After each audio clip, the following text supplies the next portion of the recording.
ए कली काल रे नाम होउछि सार से नाम ही साक्षात ईश्वर जेमिति ए कली जुग रे सरल आ सहज मार्ग होउछि श्रवण। जदि आमे नाम को भजन करूछंती नाम को श्रवण करूछंती ताहले आमे प्रभुंकर निश्चय निकटवर्ती हे पारिबा।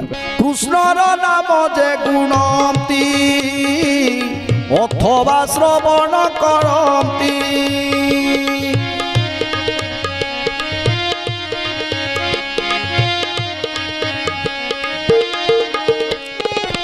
तांकर कथा न कहिबा तांको समान अछि केबा।